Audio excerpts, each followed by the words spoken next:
The splintered wood of the door did little to muffle the sounds of her fate being sealed. Ilara sat on the edge of her thin straw mattress, her hands clenched so tightly in the rough fabric of her skirt that her knuckles were bone-white peaks in a barren landscape. Outside, in the main room of their tiny, drafty cottage, Elder Maeve's voice was a whetstone, sharpening the terms of the agreement with a grating finality. Lord Valerius's laugh, a slick, oily sound, followed, and it slid under the door like a venomous snake. She didn't have to see him to picture his smug, fleshy face, his small eyes glittering with the pleasure of acquisition. She was the acquisition. A debt, long-standing and unpayable, passed down from a father she barely remembered. The village council, led by Maeve, had decreed it so. The harvest was poor, the tithes to the capital were due, and Lord Valerius, a minor landowner with a major appetite for cruelty, had offered to clear the village's arrears. His price was her. A wife to warm his bed, a servant to bear his name, an object to display his magnanimity. A cold dread, familiar as her own shadow, settled deep in her belly. This was the culmination of a lifetime of being overlooked, of being the orphan girl who lived on the frayed edges of the village, sustained by scraps of charity and her own stubborn refusal to break. She was a ghost at their feasts, a whisper in their gossip, a problem they had finally found a solution for. And the solution was to sell her. Her gaze drifted around the small room that had been her entire world.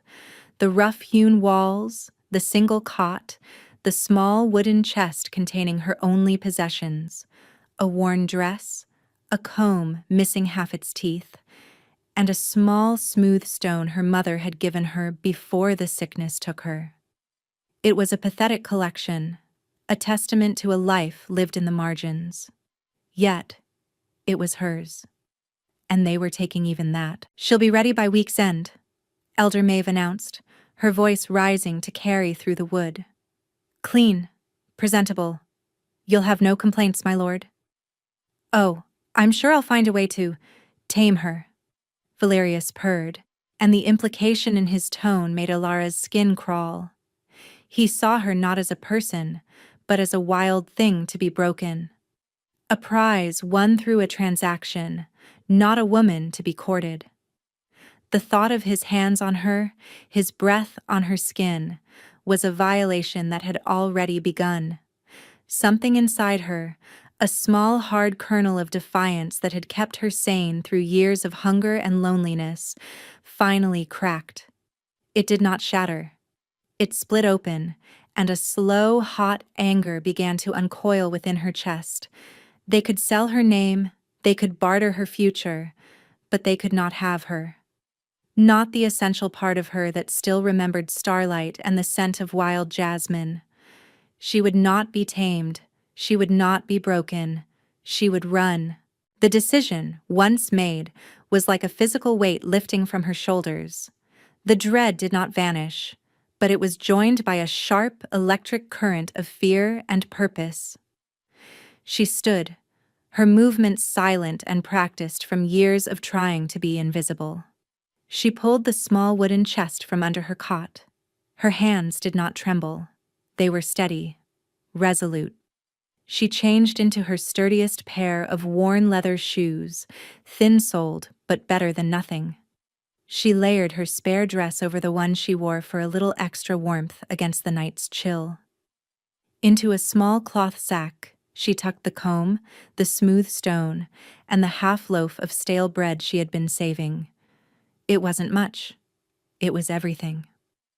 Outside, the voices faded as the men walked away, their deal concluded. She heard the heavy scrape of the bolt on the main door. Locked in. A prisoner in her own home. The finality of it should have crushed her, but instead, it fueled her resolve. A cage was only a cage if you accepted its bars. Her window was small, barely wide enough for her slender shoulders, and overlooked the dark woods that bordered the village. The woods were her only chance. They were deep and wild, filled with stories of beasts and lost souls, a place children were warned away from.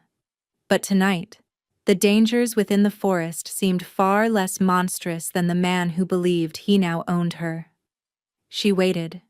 She listened to the settling groans of the cottage, the distant bark of a dog, the sigh of the wind through the thatch. She marked the time by the slow crawl of moonlight across the floorboards. 1 hour. 2. The village slept, secure in its transactions and its certainties.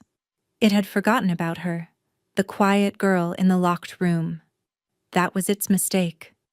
When the moon was high and cold, casting the world in shades of silver and ink, she moved. The window latch was stiff with rust, and it protested with a groan that sounded as loud as a scream in the profound silence. She froze, her heart hammering against her ribs, but no sound came from the rest of the house. With painstaking slowness, she worked the window open just enough to squeeze through. The air that met her was cold and sharp, smelling of damp earth and pine. It was the scent of freedom. She wriggled through the opening, her clothes snagging on a splinter, the rough wood scraping her skin. She didn't feel the pain. She dropped to the soft ground below, landing with a muffled thump. For a moment she crouched in the shadow of her own home, a fugitive from a life she had never chosen. She gave the cottage one last look, a place of meager comfort and immense sorrow. There was nothing there for her. No love, no memories worth keeping. She turned her back on it and slipped into the trees, a ghost leaving her own haunting behind. The forest swallowed her whole. The dense canopy of leaves blotted out the moonlight, plunging her into a disorienting, profound darkness. Branches like skeletal fingers clawed at her face and hair. The ground was a treacherous tapestry of roots and stones, and she stumbled often, catching herself on the rough bark of ancient trees. Her breath came in ragged, panicked gasps, each snap of a twig behind her sounding like the footfall of pursuit. Valerius would send men. The elder would raise the alarm. They would not let their prize escape so easily. She had to keep moving, had to put as much distance as possible between herself and the village before dawn painted the eastern sky and made her visible. She pushed deeper, guided only by instinct and the desperate hope that she was heading away from the only road.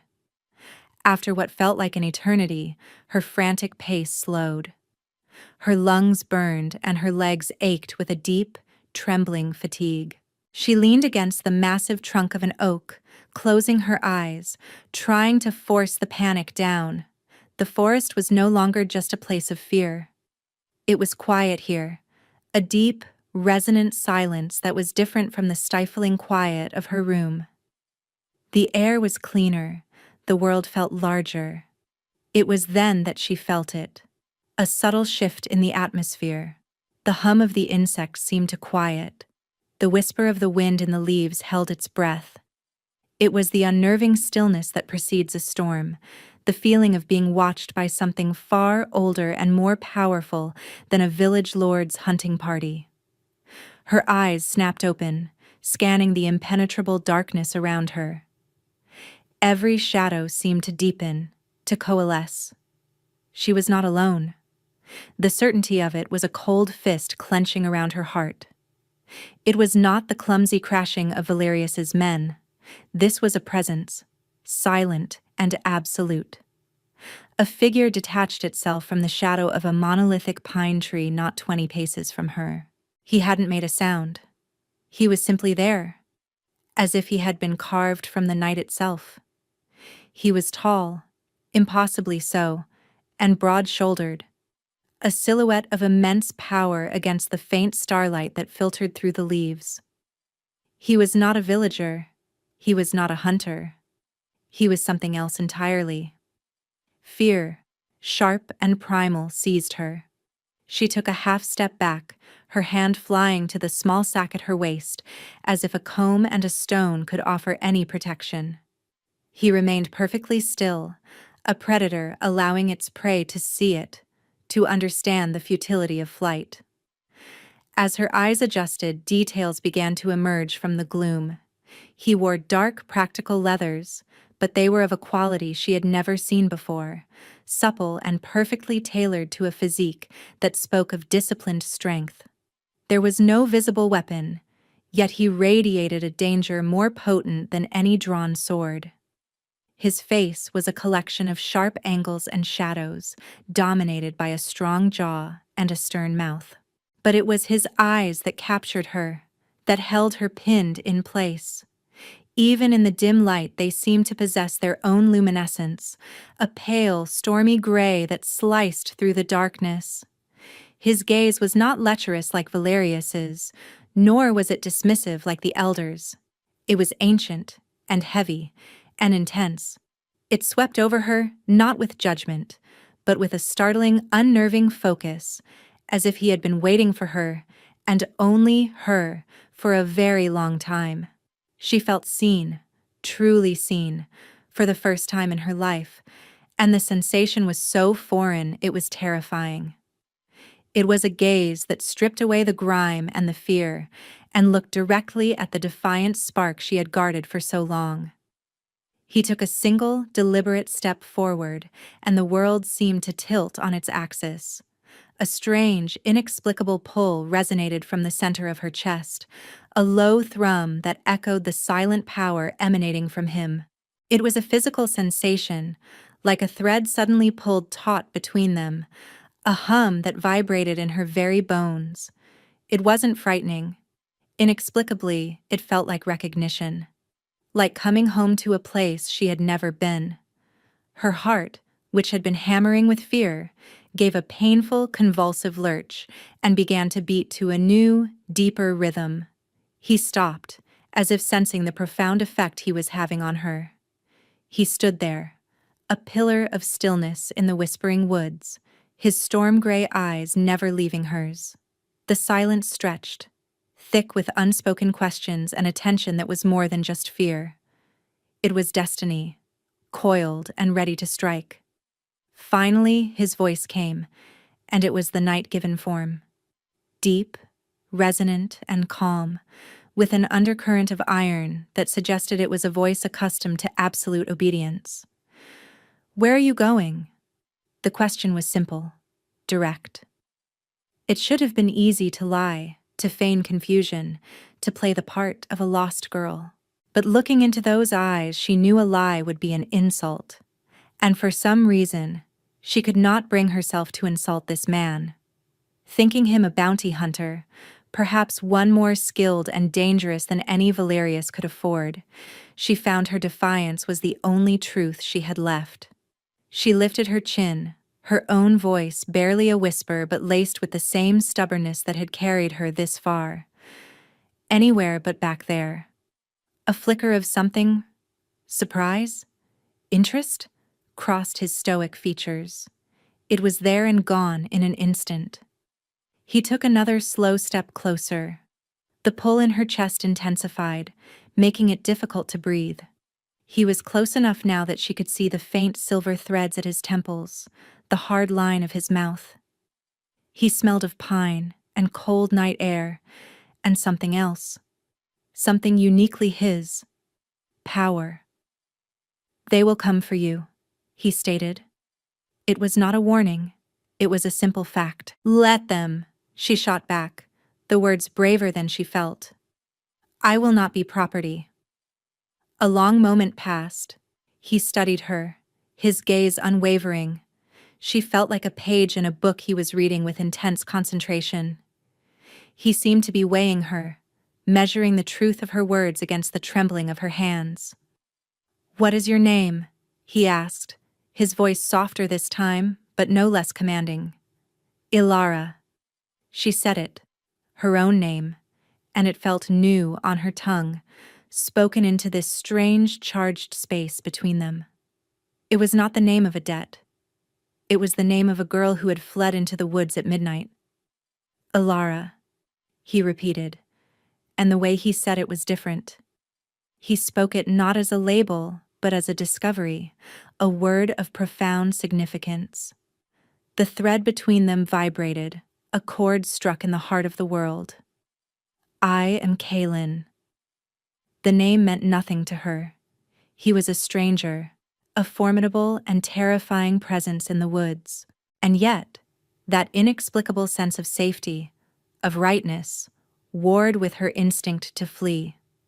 He was the most dangerous thing she had ever encountered, and also the only refuge she could see.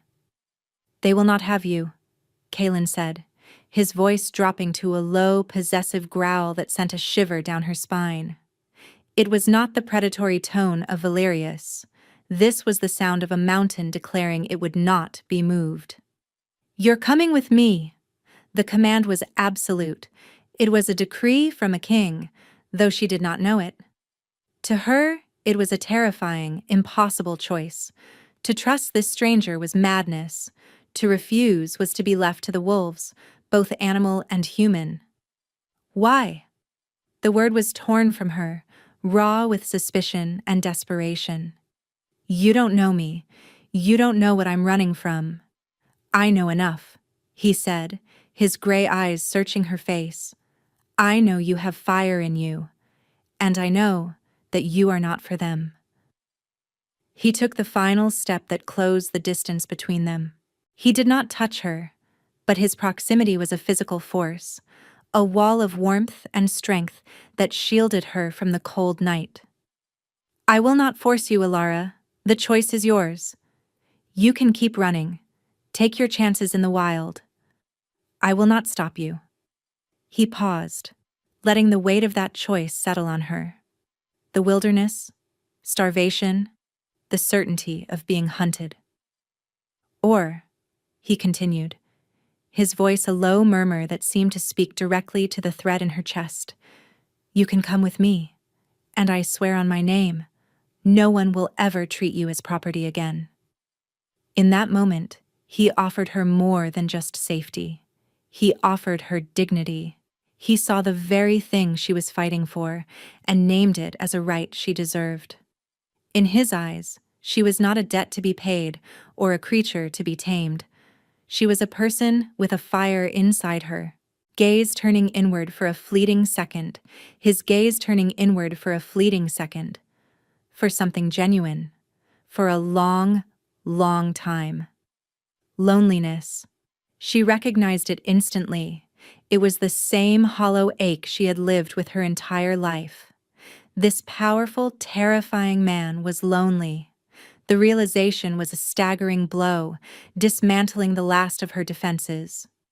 Her fear did not vanish, but it was overshadowed by the undeniable pull, the strange sense of destiny that had taken root in the clearing.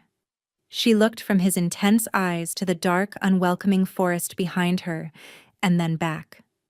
One path led to a familiar struggle for survival. The other led into the unknown, with a man who felt more real than anyone she had ever met. She gave a single, sharp nod. I'll come with you. The relief that washed over his features was subtle, a slight softening of his stern mouth, a lessening of the tension in his shoulders. But she saw it. It was as if the world had finally righted itself for him. He offered her his hand. His fingers were long and calloused, his palm wide and warm. When she placed her small, trembling hand in his, a jolt, like lightning, shot up her arm. It was not a shock of pain, but of connection, of a circuit finally completed. He curled his fingers around hers, his grip firm and protective. Good, was all he said.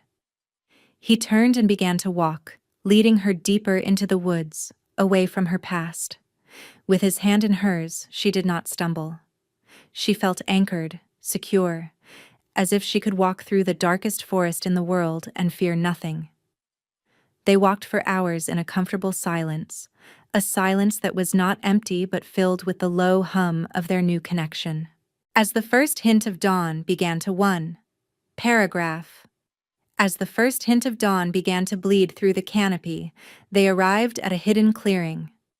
Two massive black horses stood tethered, their coats gleaming even in the pre-dawn gloom. They were war horses, she realized with a jolt, larger and more magnificent than any animal she had ever seen. A small, well-supplied camp was set up nearby, a testament to his preparedness. He had not stumbled upon her by chance. He had been waiting. The thought sent a fresh wave of confusion and fear through her. Who was this man who waited in the dark for a runaway orphan? He released her hand to tend to the horses, and the loss of contact left her feeling suddenly cold and untethered. He worked with an efficient economy of motion, checking straps, offering the beasts water. He moved like a soldier, like a commander. He turned back to her, holding out a water skin and a piece of dried meat. "Eat," he commanded gently. "We have a long ride ahead." She ate, her hunger a dull ache she had long grown accustomed to ignoring. The food was simple but filling, and the water was cool and clean. As she ate, she watched him, trying to piece together the puzzle he presented. He was no mere bounty hunter. He was no nobleman's guard. The authority he wore was not a uniform. It was woven into the very fabric of his being. It was innate. The journey that followed was a blur of motion and changing landscapes. He lifted her onto one of the massive horses as if she weighed nothing, mounting behind her. His body was a solid wall of heat at her back, his arms a protective cage around her as he took the reins. The intimacy of the position should have terrified her, but it felt strangely natural, safe. They rode hard and fast, leaving her old life farther behind with every powerful stride of the great horse. They stopped only when necessary, at quiet inns on the fringes of towns where Kalen's commanding presence ensured they were given the best rooms without question. He never let her out of his sight. He would stand guard outside her door while she washed, and take the cot by the door when they shared a room. A silent, watchful guardian. He spoke little, but his actions spoke volumes. He treated her with a profound, almost reverent respect that was utterly alien to her. He made sure she ate first, that she was warm, that she felt safe. Slowly, tentatively, she began to trust him. The fear receded, replaced by a blossoming curiosity and the steady, warm glow of the bond between them. Sometimes she would catch him looking at her with an expression of such raw tenderness it stole her breath away. It was the look of a starving man finally sitting down to a feast. Their fragile peace was shattered 2 days later. They had stopped at a larger town, a bustling trade hub, to resupply. They were in the common room of a sprawling inn, Kalen having secured them a table in a secluded corner, when the doors burst open.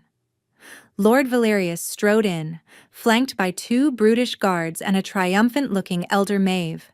His face was a mask of fury, his small eyes locking onto Alara with venomous satisfaction. "There she is!" he bellowed, pointing a sausage-like finger at her. The entire common room fell silent, all eyes turning to their table. The runaway property. My property. Alara's blood ran cold. The fragile sense of safety she had built around herself crumbled into dust. She felt the familiar shame and humiliation wash over her, a tide of filth that threatened to drown her. She was exposed, her past dragged into the light for all to see. Valerius swaggered toward them, his arrogance bolstered by his audience. "I don't know who you are, friend," he said, sneering at Kalen, "but you are in possession of something that belongs to me. A debt was paid, a contract was sealed. The girl is mine." Kalen did not move. He sat perfectly still, his body relaxed, but Alara, pressed against his side, could feel the sudden lethal tension coiling in his muscles. His face was calm, but his gray eyes had turned to chips of ice. Elder Maeve stepped forward, her expression pinched and self-righteous. She saw Kalen's fine clothes, his powerful build, and assumed him to be a wealthy mercenary or a minor lord who had been taken in by Alara's wiles. She sought to undermine Alara completely, to reveal her utter worthlessness to this powerful stranger. "Do not be fooled by her, sir," the elder said, her voice dripping with false piety. "She is nothing. An orphan from a disgraced line, her family name synonymous with debt and failure. She is worthless, a burden the village has graciously carried for years. Her debt is her only value. She is nothing but a bargaining chip, and you have stolen her." The words were knives, each one twisting into Ilara's deepest insecurities. Worthless, a burden, a bargaining chip. It was everything she had ever feared she was, proclaimed for the world to hear. The shame was a physical blow, and she flinched, curling into herself, wishing the ground would open up and swallow her. All the newfound dignity Kaelin had given her felt like a lie, a costume stripped away to reveal the ragged orphan beneath. Valerius, emboldened by Kaelin's silence, reached out to grab her arm. "Come, you little stray, your games are over." Before his fingers could touch her, Kaelin moved. It was not a fast movement, but it was absolute. He raised his hand, not to strike, but simply placing it in the air between Valerius and Ilara. His other arm tightened around her, pulling her securely against his side, a protective barrier of solid muscle and unyielding will. He rose to his feet, and his full height seemed to suck the very air from the room. He towered over Valerius, his shadow falling over the smaller man like a death sentence. The calm authority he had carried before now blazed into a cold, controlled fury that was terrifying to behold. The atmosphere in the inn crackled, thick with a power that had every patron shrinking back in their seats. "You will not touch her," Kaelin said. His voice was quiet, almost conversational, yet it cut through the room like a razor's edge. It was the voice of a man who had never had to raise it, for his softest word was law. Valerius, too arrogant to recognize the danger, scoffed. "And who are you to tell me what I can and cannot do?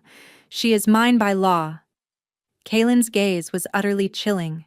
He slowly held up his left hand, turning it slightly. On his finger was a heavy gold ring, embossed with a seal Ilara had not recognized before. The signet of the Alpha King. A collective gasp swept through the room. A grizzled man in the corner, a former soldier, dropped his mug with a clatter and fell to one knee. Others followed suit, their faces paling with shock and terror. In seconds, the entire common room was kneeling, their heads bowed. Valerius stared at the ring, his face draining of all color. His jaw worked, but no sound came out. Elder Maeve looked as though she had been turned to stone, her eyes wide with horrified understanding. They had not just accosted a wealthy stranger, they had challenged the king. The Alpha King Kaelin, the Wolf of the North, a ruler whose name was spoken in equal parts fear and reverence across the entire continent. Kaelin's icy gaze shifted from the ring to Valerius. "Her debt?" he asked, his voice dangerously soft. He reached into a pouch at his belt and tossed a single heavy gold coin onto the table.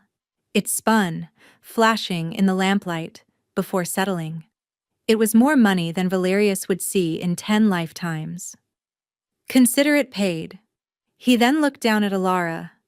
The fury in his eyes vanished, replaced by that same breathtaking tenderness she had seen before. His expression was a shield, protecting her from the judgment of the world. "Your past is ash," he murmured, his voice for her alone. "It means nothing to me. Your family, your village, their debts, they are nothing." He gently brushed a stray strand of hair from her face, his touch a brand of possession and promise. "You are what matters." The words were the purest form of validation, a healing balm on a lifetime of wounds. Tears she had refused to shed in the face of cruelty now welled in her eyes, tears of gratitude and overwhelming relief. He saw her. He saw past the debt, past the orphan, past the runaway, and saw only her. His attention returned to the two terrified figures before him. His voice was ice and iron once more. "As for you, Valerius," he said, his tone flat and final, "you will never hold title or land in my kingdom again. Your name is struck from the rolls. Be grateful I allow you to keep the pathetic life you value so much. Now get out of my sight." Valerius, trembling like a leaf, scrambled backward and fled the inn without a single backward glance. Kaelin's gaze then fell upon Elder Maeve, who was prostrate on the floor, weeping. "Your village's charter is now under royal review," he stated calmly.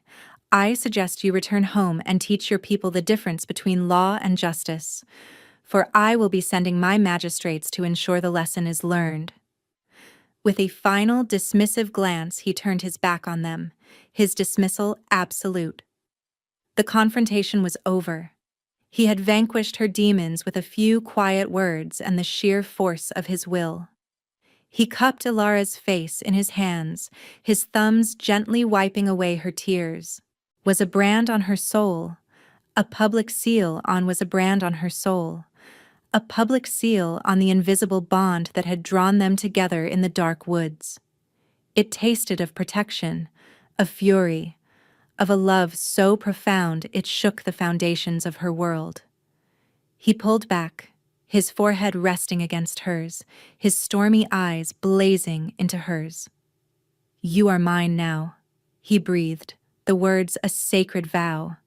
And for the first time in her life, the idea of belonging to someone did not feel like a cage. It felt like a shield. It felt like home. 3 months later, Ilara woke to the soft morning light streaming through the towering arched windows of the royal bedchamber. The linens were silk, the air was scented with lavender, and the man beside her was still sleeping, his powerful form relaxed in a way she knew he only was with her. King Kaelin, her Kaelin, trace the line of his jaw with a gentle finger, a simple act of intimacy that still filled her with a sense of wonder. The orphan girl from a forgotten village was now the beloved of the Alpha King. It felt like a fairy tale, but the steady beat of his heart against her hand was real. Their life together was not a fairy tale of idleness, however. Kaelin had seen the fire in her, and he had not sought to extinguish it. He fanned it into a brilliant flame. Her past, once a source of shame, had become her greatest strength. With his full support and the limitless resources of the crown, she had established the Hearthstone Foundation, a royal initiative dedicated to relieving generational debt and providing aid to orphans and struggling families across the kingdom. Her days were filled with purpose. She met with ministers, reviewed petitions, and traveled to the very villages that had once scorned people like her, bringing not just charity, but justice. She was no longer a bargaining chip. She was a queen in her own right, her counsel valued, her compassion a force that was reshaping the kingdom from the inside out. She had found her voice, and it was a voice that spoke for the voiceless. Kaelin's eyes fluttered open, his storm-gray gaze finding her instantly. A slow, warm smile spread across his lips, a sight reserved for her, alone. "Good morning, my heart," he murmured, his voice thick with sleep. He pulled her down for a soft, lingering kiss. "What grand plans does my queen have to change the world today?" he asked, his tone light with affection but underscored with genuine respect for her work. "Today," she said, snuggling against the warmth of his chest, "I am meeting with the trade guilds about sponsoring apprenticeships for the older children from the capital orphanage, and then I have a report to finalize on the land reforms for the southern farmlands." He listened, his expression proud. "Ambitious," he noted, "and necessary." He fell silent for a moment, his hand stroking her hair. He then grew serious, his gaze searching hers. "Are you happy, Ilara?" The question was simple, but it held the weight of his deepest concern. He had given her everything: a title, wealth, power, but he knew that those were not the things that truly mattered. She thought of the cold, hungry nights, the sting of insults, the terror in the woods. She remembered the girl she used to be, the one who thought survival was the only goal. That girl was a distant memory, a ghost she had finally laid to rest. She leaned in and kissed him, a kiss filled with all the love and gratitude in her heart. "Kaylin," she said softly, looking directly into the eyes that had seen her when no one else had. "My life began the night I fled into the forest. You were waiting for me beyond the trees." A profound contentment settled over his features, a peace she knew he had searched for as long as she had. He pulled her tighter against him, his hold a perfect circle of safety and love. "And so," he whispered against her hair, his voice a rumbling vow, "did mine."